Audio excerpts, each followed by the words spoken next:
Graça e paz, irmãos e irmãs. Bendito seja o nome do nosso Senhor e Salvador Jesus Cristo. A Ele toda honra, toda glória e todo louvor. Neste dia nós estamos mais um dia para estudarmos no ambiente da escola dominical, ambiente de ensino, de aprendizado bíblico. E nós estaremos dando mais um passo na introdução dos livros da Palavra de Deus, das Santas Escrituras. Estamos estudando os profetas menores e hoje nós estaremos estudando o livro do profeta Jonas.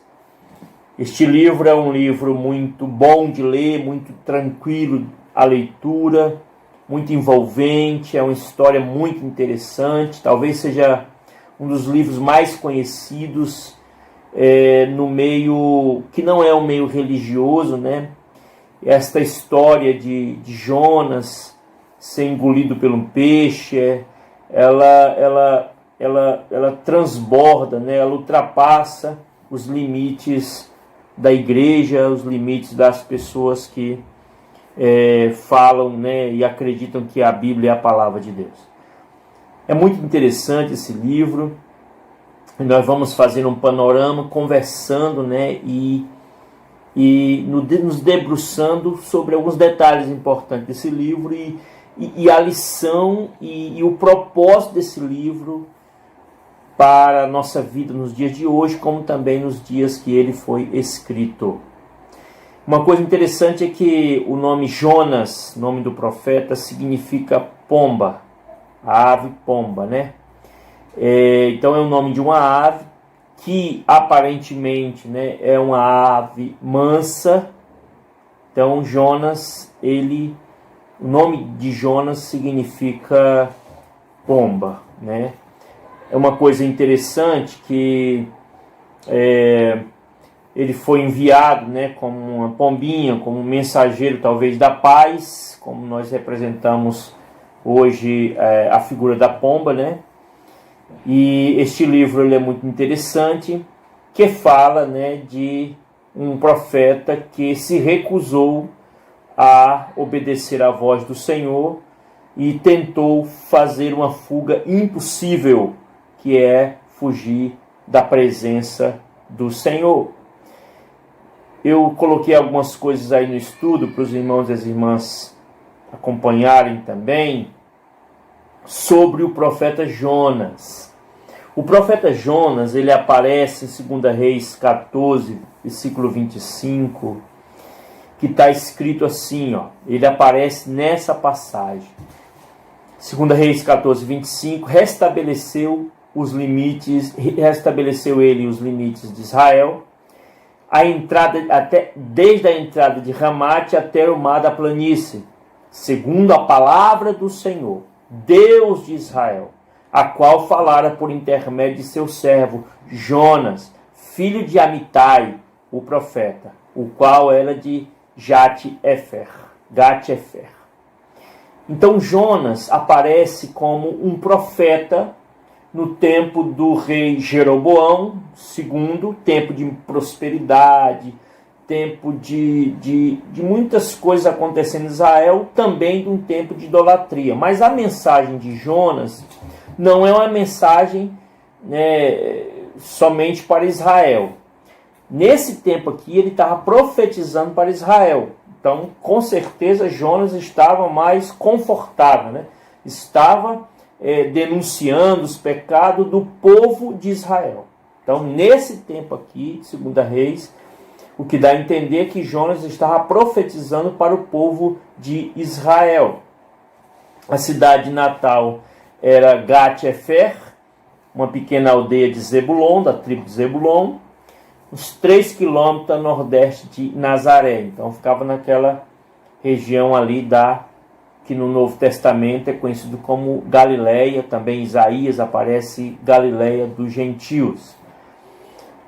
Jonas, como eu já falei, profetizou sobre a recuperação econômica, política, no tempo do rei Jeroboão II. Foi o rei que colocou 2 bezerros, né, Dan e Berseba, que eram os limites naquele tempo do povo de Israel. Coloquei aqui o conteúdo do livro. Quando os irmãos forem ler, tem aqui o roteiro de leitura. E aí iniciamos a história do profeta. Iniciamos o livro.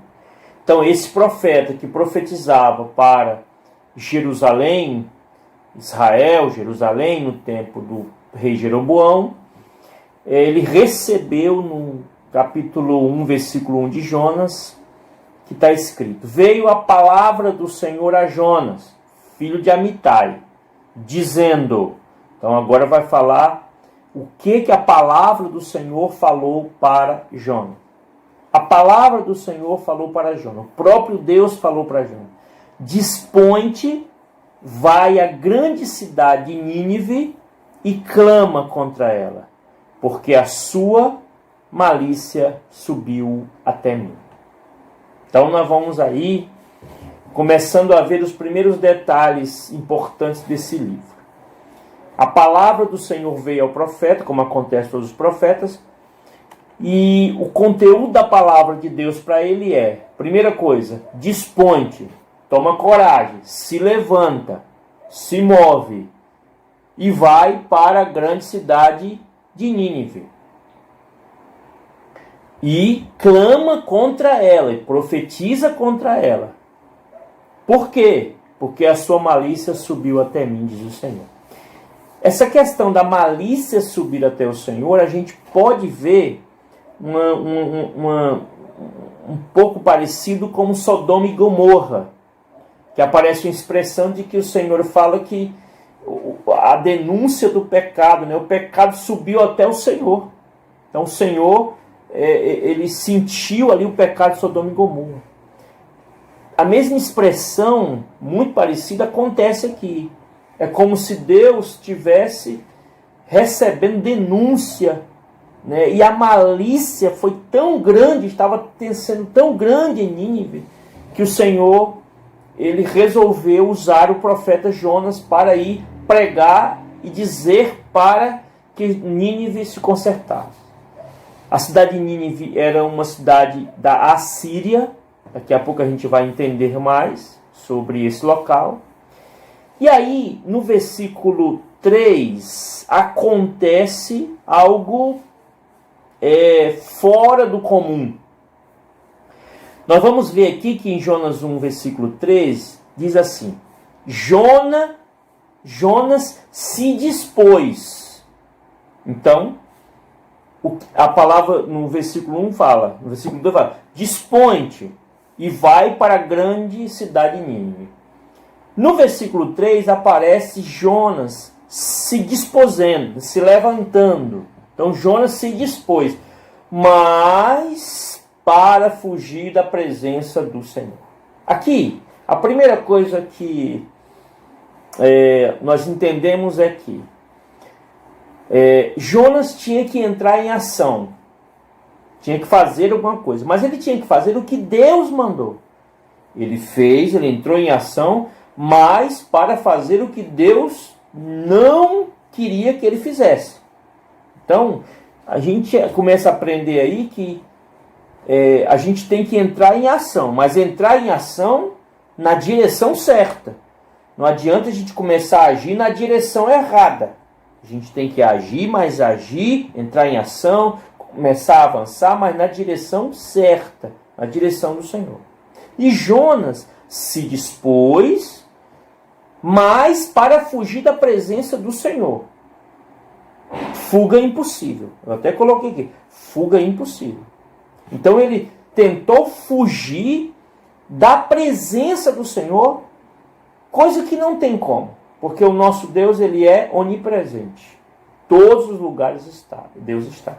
Salmo 139 revela isso para a gente, que estiver no mais alto do monte, se estiver no mais profundo dos mares, o Senhor está ali. Então ali fala da onipresença do Senhor. E Jonas tentou fugir de um Deus onipresente. Para onde que Jonas tentou fugir? Para a cidade de Tarsis. E aí, uma coisa interessante é, tendo descido a Jope, que é um porto, Jope era um porto muito conhecido, um porto grande, muito conhecido, né? O porto de Jope. Então, Jonas desceu para Jope, achou um navio que ia para Tarsis, pagou, pôs a sua passagem e embarcou nele, para ir com eles para Tarsis, para longe da presença do Senhor. Então nós vemos aí Jonas fugindo não só da missão, mas tentando fugir da presença do Senhor, dentro de um navio, para uma cidade muito distante. Irmãos e irmãs, Tarsis era o lugar, naquele tempo, dali onde Jonas estava, o lugar mais longe, o lugar mais extremo que poderia ter. O lugar mais extremo, o lugar mais longe. Então você imagina, a pessoa está em um local, e o local mais longe daquele local era Tarsis. Lá do outro lado. Atravessar muito tempo, né, de viagem, era muito tempo de viagem, até chegar ao outro extremo. Então Tarsis era muito longe. E Jonas tentou fugir para Tarsis da presença do Senhor. E aí eu coloquei aqui, Tarsis ou Nínive? Por quê? Deus mandou Jonas ir para Nínive. Então nós vamos conhecer as duas cidades agora, assim, bem geral. Uma coisa interessante é que a cidade de Tarsis, ela aparece em 1 Reis 10, 22, como uma cidade de riqueza e abundância. Está escrito assim, 1 Reis 10, 22, porque o rei Salomão nesse tempo, tinha no mar uma frota de Tarsis, cidade de Tarsis, com as naus de Irã. De 3 em 3 anos voltava a frota de Tarsis, trazendo ouro, prata, marfim, búzios e pavões. Então,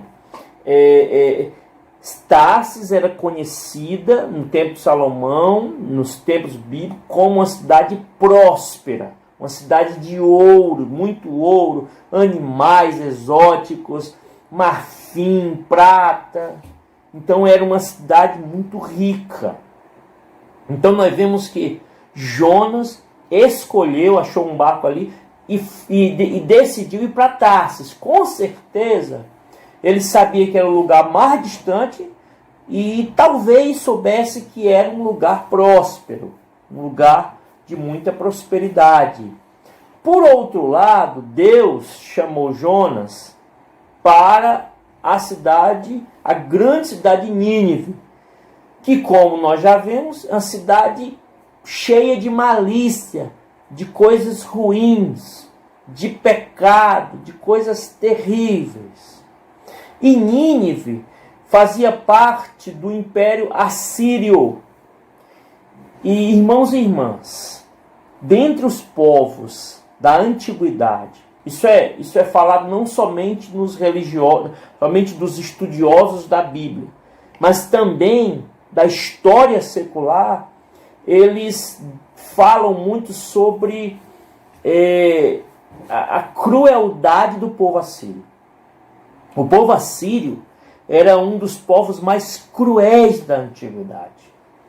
Existem muitos documentos daquele tempo que falam das atrocidades que os assírios faziam quando eles chegavam e dominavam o local, quando eles pegavam seus prisioneiros.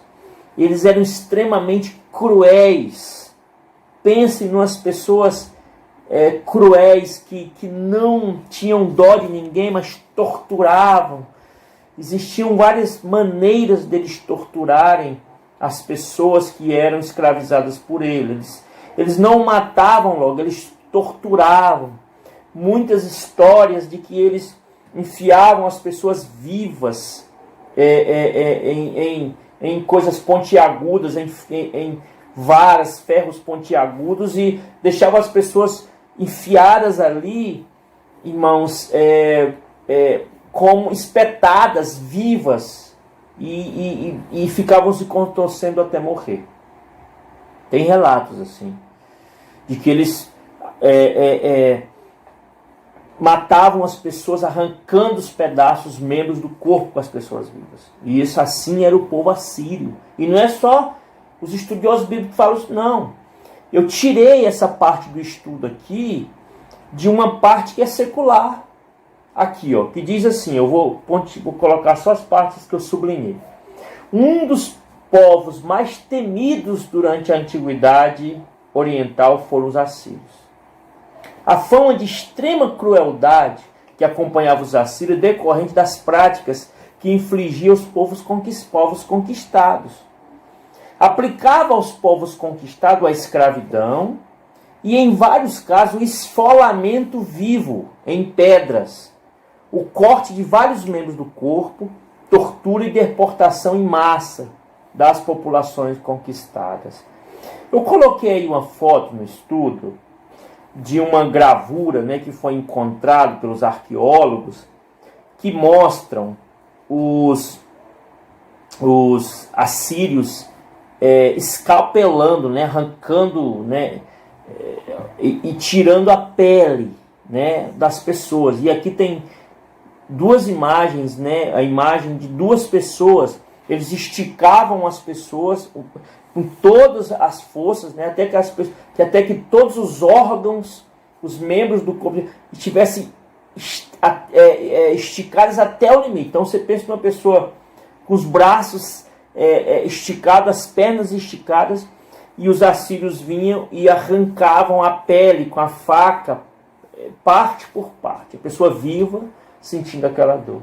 Então, esse era o povo assírio, sem falar de outras atrocidades que eles faziam, né? Arrancavam a cabeça das pessoas, penduravam as pessoas na cerca. Então eram atos repugnantes, né? Difícil de acreditar. Então esse povo assírio era um povo muito ruim, muito mau. E com certeza Jonas sabia da maldade deles. Com certeza Jonas sabia do povo cruel que os assírios eram. Então, diante de uma missão de ir pregar para um povo tão cruel, tão terrível, tão sanguinário, tão impiedoso, e fugir para uma cidade de prosperidade longe, Jonas escolheu Tarsis. Aí eu botei aqui no mapa, irmãos e irmãs, para vocês verem. Aí, ó, Tarsis ou Nínive. Nesse mapa aí mostra que a distância de Jope até Tarsis era de 3.500, 3.400, 3.500 quilômetros mar adentro, né? Até chegar em Tarsis. Vocês podem ver no mapa aí que é uma distância muito grande, navegando, né? E a distância para Nínive era de 800 quilômetros. Então era bem menor. Então a distância para Nínive era bem menor. A distância para Tarsis era de 3.500 quilômetros. Então é muito longe, né? Então aí o mapa está dizendo, aí é a rota, Tarsis ou Nínive. Aí o que acontece, irmãos? Jonas, ele entrou naquele barco e foi embora. Mas no versículo 4 já muda a história. Jonas 1,4. Mas o Senhor lançou sobre o mar, o Criador, que tem poder sobre a natureza, lançou sobre o mar um forte vento. Interessante aqui, irmãos, que as tempestades que aparecem na Bíblia não são de chuva. A maioria das tempestades que aparecem, né, no contexto do mar é vento. É o vento que se levanta e aí pode afundar o barco, quebra o barco todo. Mas o Senhor lançou sobre o mar um forte vento, E fez-se no mar uma grande tempestade. Tempestade de quê? De vento, levantando as ondas. E o navio estava a ponto de se despedaçar. Então, um navio grande, um navio de viagem, um navio grande, estava a ponto de despedaçar. Daí começou a reação dos marinheiros, os responsáveis pela condução do barco. Então, os marinheiros, cheios de medo, clamavam cada um ao seu Deus. Então, os marinheiros, cada um, clamavam ao seu Deus. Eu lembro, irmãos, que quando eu viajava para o Ceará, muito tempo atrás, viajava de ônibus. E a gente passava por alguns lugares bem perigosos, né? Com muito assalto, com muita madrugada dentro, escuridão, as estradas esburacadas, Pernambuco, Bahia. E eu lembro que nesse tempo eu não era cristão, eu estava na doideira ainda. Mas eu lembro que a gente ouvia de madrugada, era um rezando Ave Maria, outro Pai Nosso, outro orando.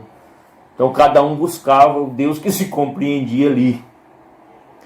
Aqui, os marinheiros começaram a se agarrar cada um na sua fé em seu Deus. Então cada um clamava cada um ao seu Deus. Então tinha vários deuses, cada um cria num Deus de uma forma, ou nos deuses diferentes. E lançavam a mar a carga que estava no navio, né, aliviando bagagem, para o aliviar do peso dela.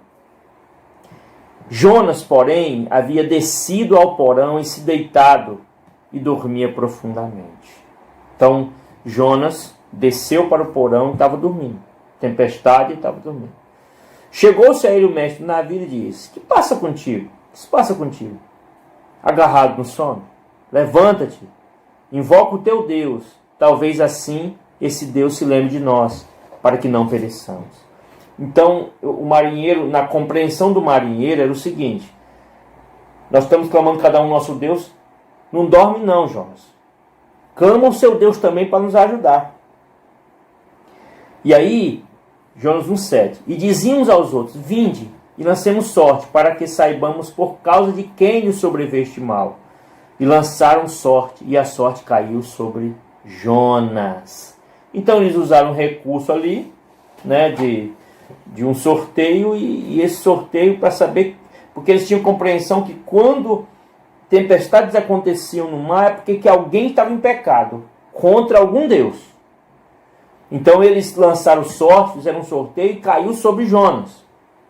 E aí os marinheiros, botei aqui a pergunta dos marinheiros, então lhe disseram: "Declara-nos agora, por causa de quem nos sobreveio esse mal? Que ocupação é a tua?" Olha a primeira pergunta. O que você faz? De onde você vem? Qual é a sua terra? E de que povo é tu? És tu. Então, os marinheiros fizeram 4 perguntas. O que você faz? Da onde você vem? Qual é a tua terra? E que povo você é? Os marinheiros fizeram essas 4 perguntas. Jonas responde, Jonas 1,9. E lhe respondeu: "Sou hebreu." Resposta, primeira pergunta: "Sou hebreu e temo ao Senhor, o Deus do céu, que fez o mar e a terra." Então Jonas declarou sua fé. Jonas declarou que temia ao Senhor. Mas qual é esse Senhor? O Deus do céu, que é o Deus soberano, o Deus que fez o mar e a terra. Então Jonas declarou sua fé no Deus criador. No Deus criador. Gênesis capítulo 1, versículo 1. Deus criou os céus e a terra. Aqui aparece: Deus criou, Deus do céu, que fez o mar e a terra. Então é o Deus criador. Jonas falou que teme ao Senhor, Deus criador. Então os homens ficaram possuídos de grande temor e disseram: "Que é isso que fizeste?" Pois sabiam os homens que ele fugia da presença do Senhor, porque ele havia declarado. Então Jonas falou para os marinheiros: "Olha, eu estou fugindo da presença de Deus.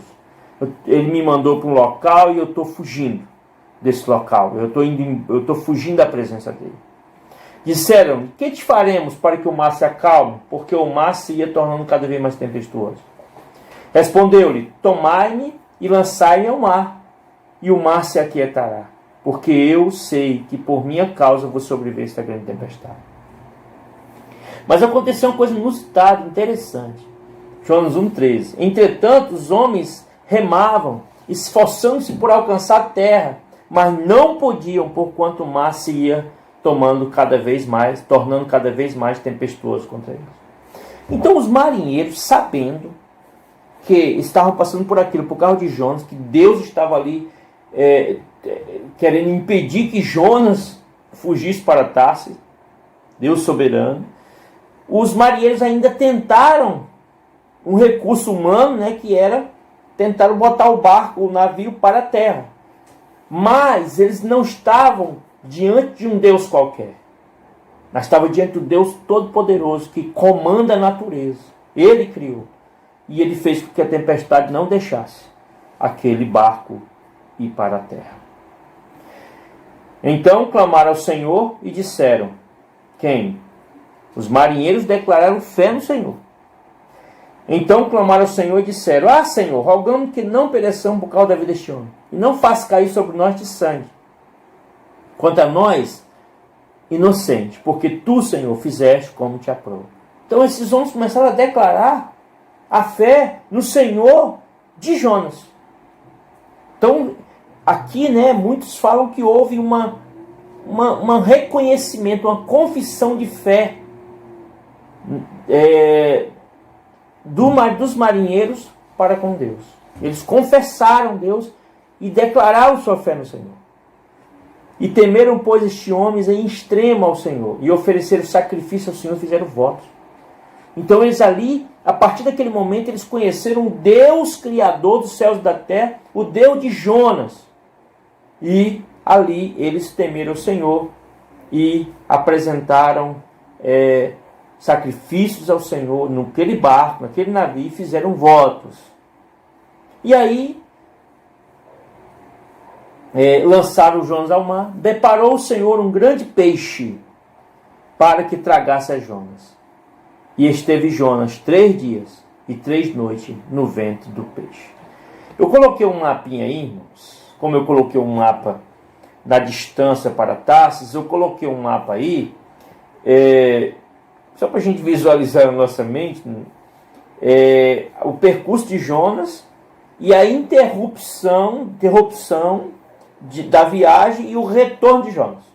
Então Jonas chegou lá, não sei, a gente não sabe de que altura no mar, aconteceu esse episódio, essa tempestade, e foi interrompida a viagem de Jonas, e Jonas teve que dar meia volta, mas ele não deu meia volta nadando, ele deu meia volta no ventre do peixe.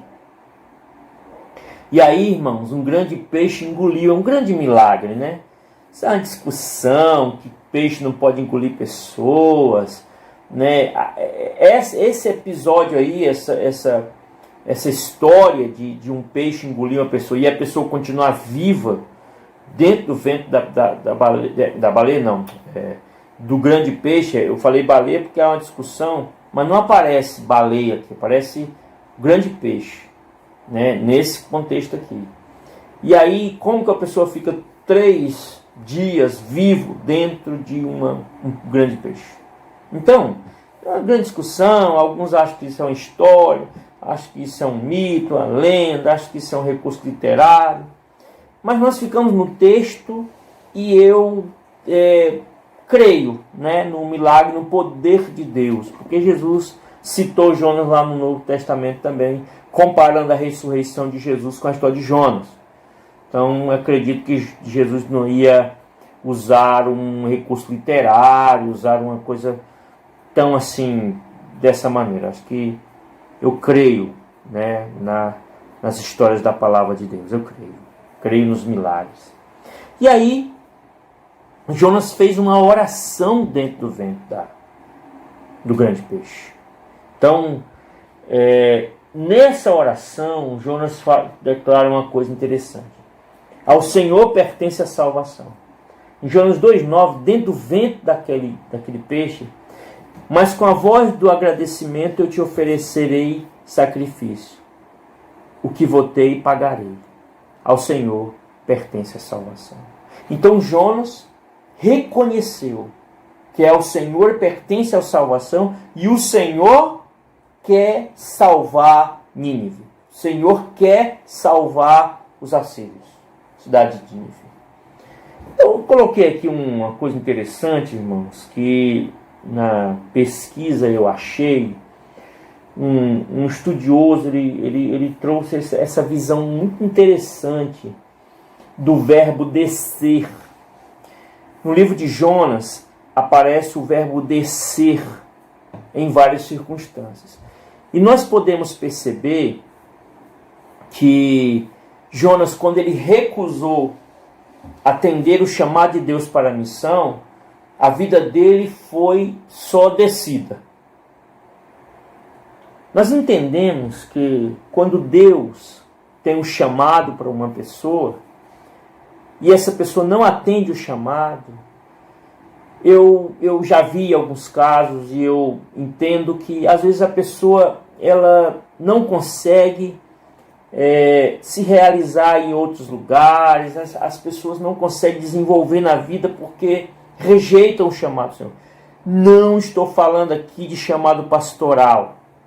Porque quando a gente fala chamado, não, é chamado para ser um evangelista, é chamado para abençoar as pessoas na área social, é chamado para todas as pessoas que aceitam o Senhor Jesus recebem dons.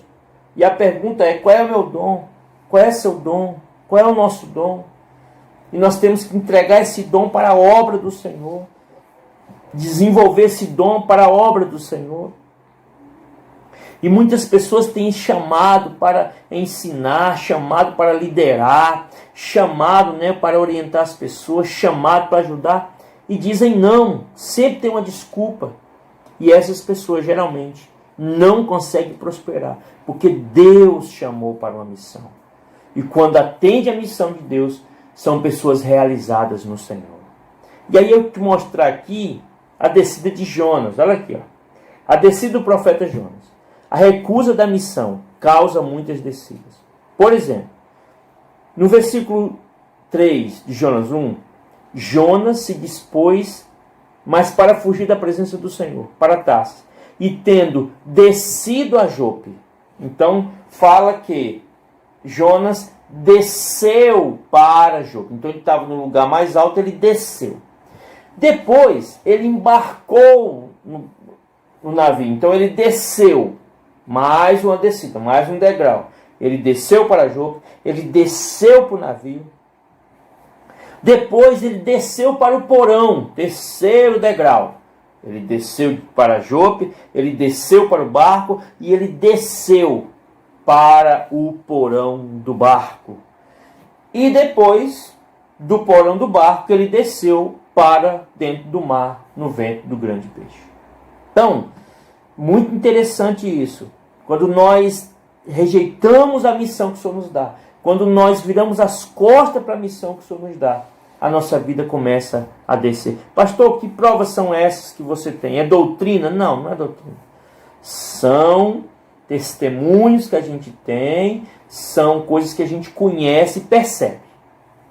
Pessoas que recusam o chamado, pessoas que recusam o chamado para o louvor, recusam o chamado para o ensino e tantos outros lugares que a igreja está precisando de obra e as pessoas dizem não. Essas pessoas logo não prosperam, muitas vezes são infelizes em muitas situações, porque Deus chamou para uma missão linda e quando nós vamos para a missão, Deus nos realiza, Deus abençoa as nossas vidas. Quanto mais nós trabalhamos na obra de Deus, mais nós somos abençoados. Então, esse detalhe interessante, o verbo descer no livro de Jonas. E aí, irmãos, nós paramos ali em Jonas orando no ventre do peixe, do grande peixe. Jonas 2,10. Falou, pois, o Senhor ao peixe, e este vomitou a Jonas na terra.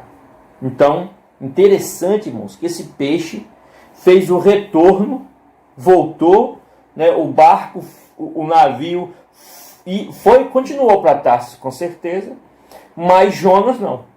Jonas voltou, não de barco, mas de carona, num peixe que o levou de volta para a terra.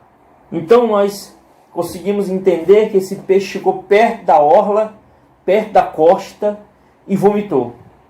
E Jonas foi sendo talvez levado pela maré e foi parar em terra. Depois, aí recomeça a missão. Tipo assim, é como se a gente até brinca, vamos começar de novo?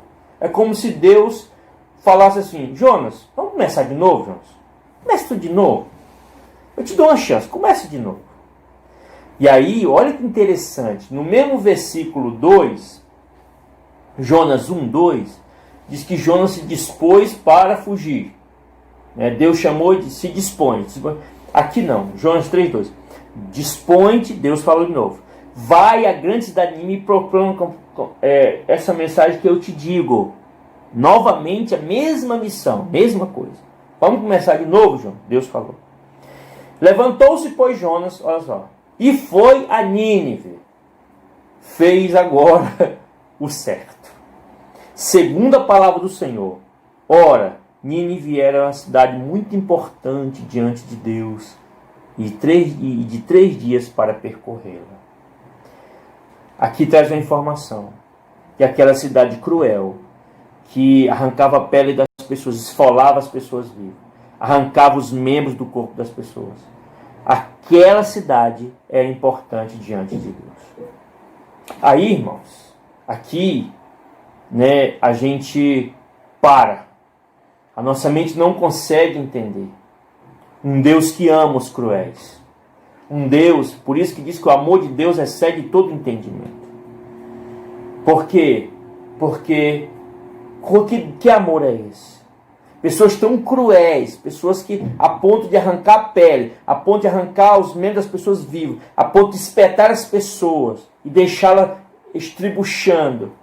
Era uma cidade importante para Deus. Nós vemos aqui algo que é muito difícil. Nós vemos atrocidades hoje. Nós vemos pessoas que têm coragem de matar uma grávida e arrancar o bebê de dentro do ventre da mãe. Muitos casos. Às vezes a mãe viva. Estupradores estupram crianças. Extremistas que degolam as pessoas vivas na câmera. Ladrões que matam as pessoas, latrocidas. E aí nós ficamos na nossa justiça própria dizendo, lá no cantinho do nosso coração, sem dizer nada para ninguém, a gente muitas vezes pensa assim, essa pessoa merecia a pena de morte, essa pessoa merecia morrer, porque que monstruosidade, que coisa ruim. Como que a gente às vezes fica pensando como que as pessoas têm coragem de fazer uma crueldade dessa com outras pessoas. Enterrar pessoas vivas. Pessoas que têm coragem de enterrar pessoas vivas. Eu já presenciei tanta coisa ruim. Pessoas amarradas para morrer, sabendo que iam morrer. Mas, irmãos, Deus ama essas pessoas. Deus ama essas pessoas. Deus ama essas pessoas. Difícil de acreditar, mas Deus ama. Porque nós acreditamos que nós somos melhores do que essas pessoas. Mas diz a Bíblia que as nossas obras de justiça é como trapo de imundícia. Todos os pecados estão na glória de Deus. Todos precisam de arrependimento. Desde o estuprador ao mentiroso. Desde o latrocida à pessoa que engana as pessoas, engana os outros. A vaidade não tem pecadinho nem pecadão como nós sabemos. Todos os pecados estão na glória de Deus. E aí a Bíblia traz uma informação no livro de João, que essa cidade de pessoas cruéis era importante diante de Deus. A malícia dela subiu a Deus, mas era importante diante de Deus. Por isso que Deus mandou o profeta. Deus nos manda como igreja para pregar, porque as pessoas desse mundo são importantes para Deus.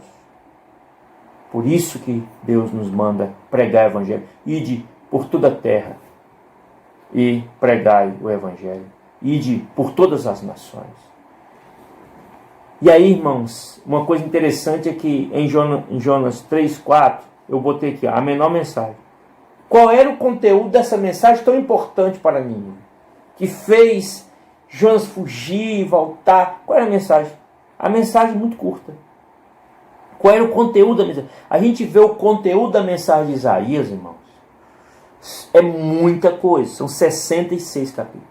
A gente vê o conteúdo da mensagem de Jeremias, irmão. É muita coisa. É o livro todo. A gente vê o conteúdo da mensagem de Ezequiel. É o livro todo. A gente vê o conteúdo da mensagem de Amós, de Oséias. É o livro todo a mensagem. Aqui não. Aqui 99,9% é a história do profeta Jonas. E 1% é a mensagem. Olha o tamanho da mensagem. Ainda 40 dias e Nínive será subvertida. Esse é o conteúdo da mensagem de Jonas. Ainda 40 dias e Nínive será subvertida. Então, se a gente lembrar, não é por muito falar que seremos ouvidos. Essas poucas palavras eram o conteúdo. E o que gerou isso no ninivitas? Essa pequena mensagem. Mas uma pequena mensagem com a unção do Espírito Santo é melhor do que um monte de mensagem humana. Então eu acredito que aqui tinha o poder de Deus exercido nos corações. O arrependimento. Jonas 3:5. Os ninivitas ouvem e se arrependem. Ninivitas creram em Deus. Então os marinheiros creram em Deus. Agora os ninivitas creram em Deus. E proclamaram um jejum, vestindo de pano de saco, desde o maior até o menor. Chegou essa notícia ao rei de Nínive. Ele se levantou do seu trono, tirou de si as vestes reais, cobriu-se de pano de saco e assentou sobre cinza. Arrependido, esse povo cruel, esse povo ruim, esse povo assim, que fazia atrocidade, estava agora na cinza, pano de saco, que no Antigo Testamento é sinal de arrependimento. Então, sinal de luto, de arrependimento, de tristeza extrema. Esse povo agora estava arrependido diante do Senhor. Deus decide não castigar Nínive. Jonas 3:10. Viu Deus o que fizeram, como se converteram do seu mau caminho. E Deus se arrependeu do mal que tinha dito que lhes faria e não fez. Qual era o mal? 40 dias a cidade será destruída. Em 40 dias a cidade será destruída. O que acontece agora? Não seria mais destruída. Deus voltou atrás. E aí Jonas capítulo 4, entra em cena novamente o profeta Jonas. Jonas 4:1. Com isto desgostou-se Jonas extremamente e ficou irado. E aí ele revela o porquê que ele tentou fugir para Tarsis. Agora a revelação, porquê que ele pegou para a cidade mais longe, o navio mais longe. Por que ele fez isso? Jonas 4:2. Aqui está a resposta. Por que Jonas tentou fugir da presença do Senhor? A razão da fuga: um povo cruel perdoado. Eu botei aqui, um povo cruel perdoado. É como se a gente dissesse assim: poxa, um estuprador perdoado por Deus? Um pedófilo perdoado por Deus? Um terrorista que arrancou a cabeça de muitas pessoas perdoado? Uma mulher que arrancou o bebê com a grávida viva perdoado? É a pergunta. E orou ao Senhor e disse: Senhor, não foi isso que eu disse, estando eu aí na minha terra? Então, aqui revela que Jonas argumentou com Deus, antes de fugir. Por isso me adiantei fugindo para Tarsis. pois sabia que és Deus clemente e misericordioso, e tardio em irar-se, e grande em benignidade, e te arrepende do mal. Então Jonas fugiu porque sabia que Deus ia perdoar. E ele não queria que aquele povo fosse salvo. Olha a gravidade do coração de Jonas. Um homem que falou para os marinheiros: eu temo a Deus. Deus é o Criador. Eu temo a Deus. Ele experimentou o milagre de Deus de ter sobrevivido no ventre de um peixe que os levou de volta para a terra.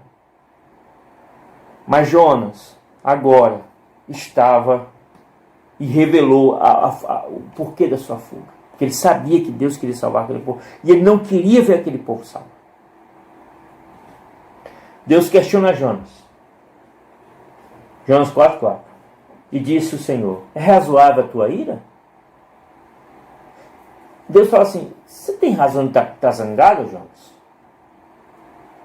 Deus confronta Jonas. Jonas 4:5. Então Jonas saiu da cidade e assentou-se ao oriente da mesma, e ali fez uma enramada e repousou debaixo dela. Pegou vários ramos, por causa do sol forte, a sombra, até ver o que acontecia à cidade. Então ele não foi embora. Ele poderia ter ido embora.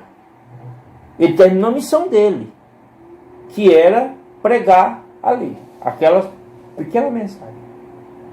E ele percorreu ali, durante 3 dias, aquela cidade, pregando ali. Ele poderia... O normal teria sido Jonas ir embora.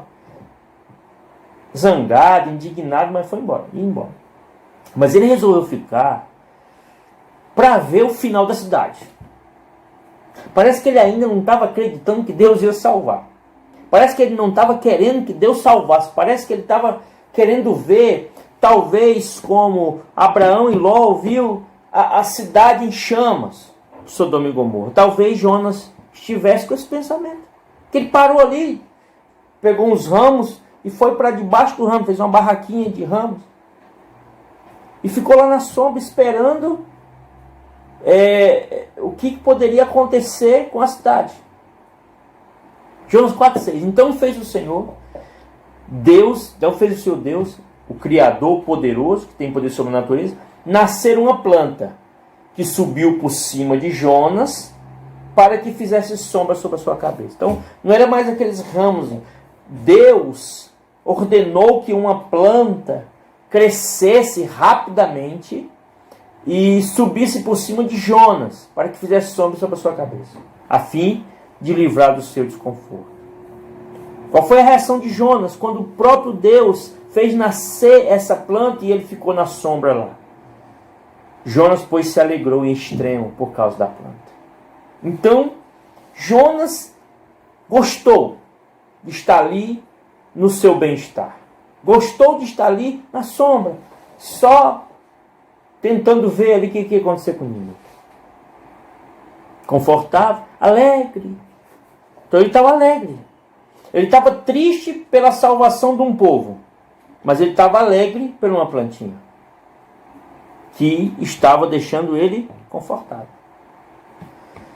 Jonas 4:7. Mas Deus, no dia seguinte, ao subir da alva, enviou um verme, o qual feriu a planta e esta se secou.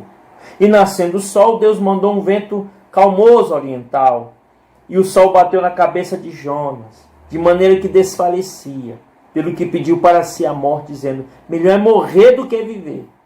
Deus se revela como Salvador que não faz acepção de pessoas. Então perguntou Deus a Jonas: é razoável a tua ira por causa da planta? Ele respondeu: é razoável a minha ira até a morte. Jonas 4:10. Tornou o Senhor: tens compaixão da planta que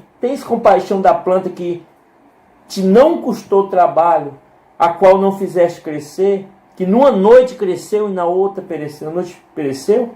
E não hei de eu ter compaixão da grande cidade de Nínive, em que há mais de 120.000 pessoas que não sabem discernir entre a mão direita e a mão esquerda, e também muitos animais?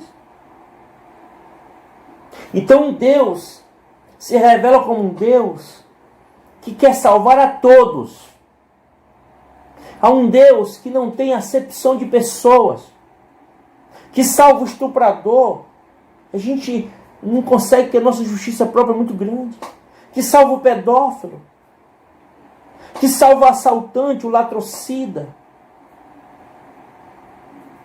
que salva o estelionatário, que salva aquele que mata na saída de um banco, que salva aquela que abre uma grávida viva, que salva pessoas que degolam, que salva as mais cruéis das pessoas.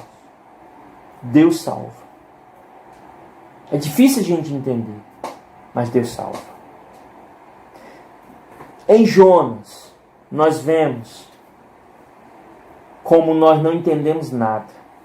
Em Jonas, nós vemos como nós somos limitados.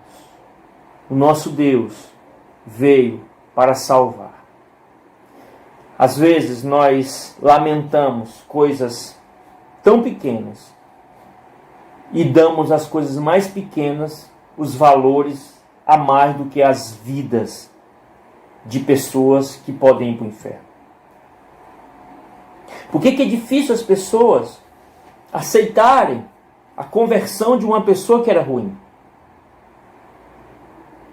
Por que as pessoas usam aquela frase, poxa, matou, roubou, usou droga, agora diz que está salvo?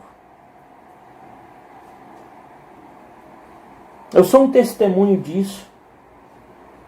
Quantas pessoas até hoje não acreditam na minha conversão? Quantas pessoas até hoje no Ceará não acreditam que eu me converti? Quantas pessoas não aceitam a minha conversão até hoje? Porque acham que não é justo eu ter aprontado o que eu aprontei na vida e hoje estar bem de vida com Jesus, hoje ter uma família, hoje estar caminhando com Jesus, estar na igreja. E eu fui um bandido pé de chinelo. Nem bandido fui. Um Zé Mané aí. Mas quantas pessoas, pessoas tão cruéis hoje estão na igreja. Nós lembramos um crime antigo de Guilherme de Pádua, de repercussão nacional, que matou aquela atriz. Hoje ele vive na igreja, ele tem a família, há muitas especulações, teve 2 casamentos, 3, mas está lá. Mas a sociedade não consegue perdoar ele. Mas a sociedade não entende que a pessoa pode ser salva. Só quem entende são aqueles que conhecem o Senhor Jesus, que somos nós. Que sabemos que o mais cruel dos homens, Jesus quer salvar. E a gente precisa pregar para aqueles que precisam da salvação. Não podemos fugir. Nós temos que pregar para todos aqueles que são a escória da sociedade. Que as pessoas não acreditam que são pessoas ruins. São para esses que nós temos que pregar. São para esses que nós temos que falar do amor de Deus. Porque são pessoas importantes diante do Senhor. Em Jonas, nós vemos um homem compadecido de uma planta.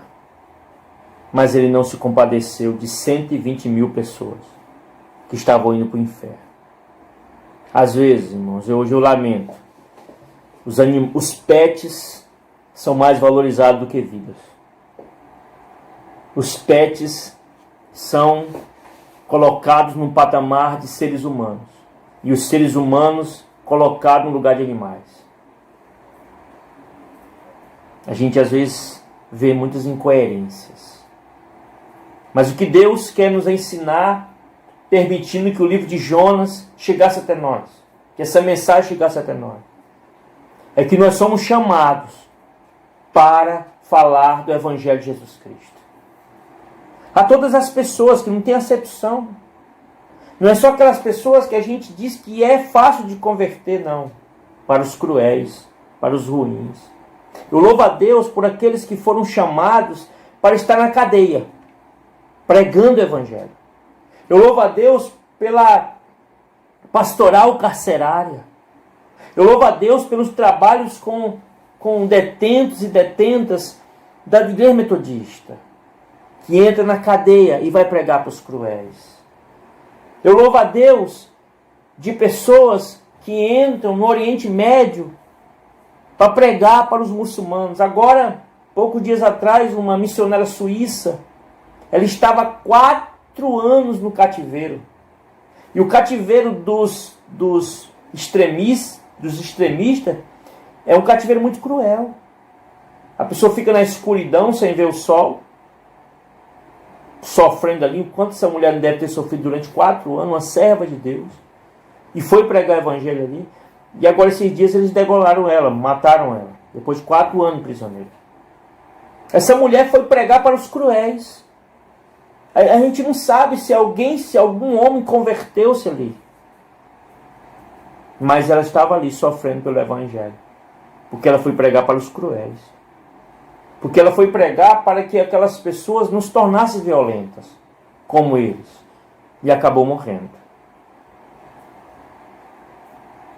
Nós vemos tantos casos dos Jonas atuais, que são chamados para pregar para as pessoas que para Deus são importantes. Para nós não são.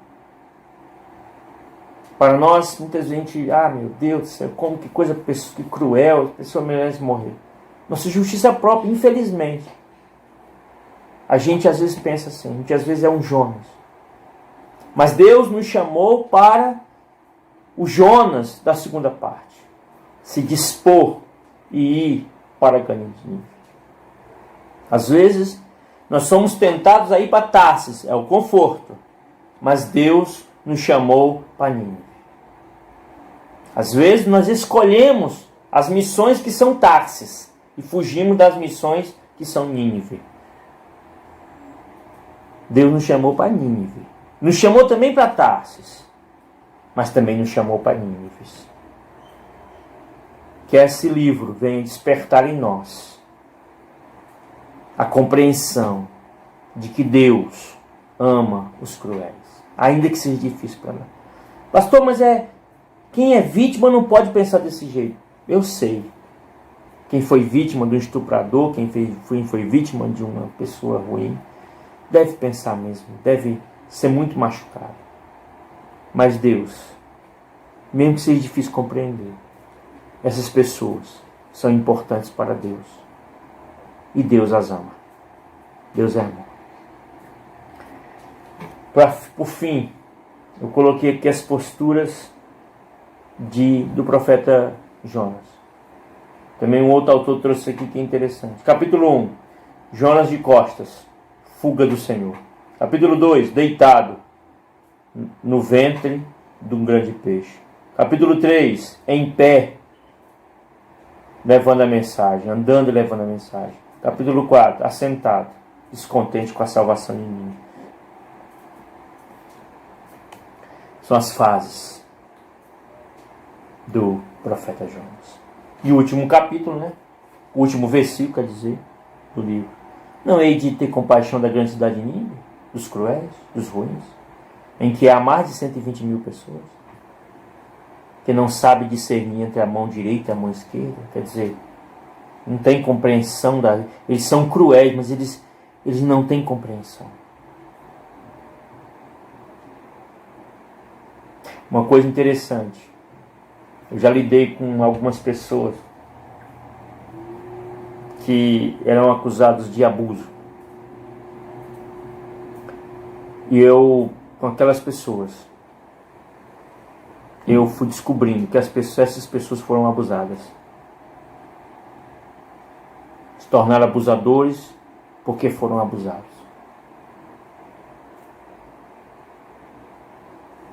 Quantos criminosos se tornaram criminosos por revolta de alguma coisa? Nós temos algumas figuras no mais dos anos 80, Escadinha, Carro dos Reis Exima, Escadinha. Dizem que ele se tornou um bandido porque o pai foi morto pela polícia de alguma maneira, e aí essa criança foi criando. Lampião, o Virgulino Lampião do Nordeste, que dizem da história dele, que o pai dele foi morto, a família foi pela polícia, as forças por causa de picuinhas lá, e eles cresceram revoltados. Então não é para justificar pecado, mas cada um tem sua história. Mas que nós sejamos os Jonas deste novo tempo. Nós sabemos que a fuga do Senhor é impossível. Não tente fugir do Senhor. Aceite a missão que Deus te chamou para fazer. Que nós possamos, como igreja metodista em São Gabriel, aceitar a missão que o Senhor nos mandou. Sejamos enviados para Tarsis, mas sejamos também enviados para Nínive. Todos os lugares precisam ouvir o Evangelho. Que o Senhor os abençoe. Que o Senhor sustente e os guarde com a sua mão poderosa. E que o Senhor nos use nessa terra, para as Nínives e para as Tarsis, para todos os lugares, todas as nações, todos os bairros, todas as vielas, todos os lares. Em nome de Jesus. Que Deus abençoe.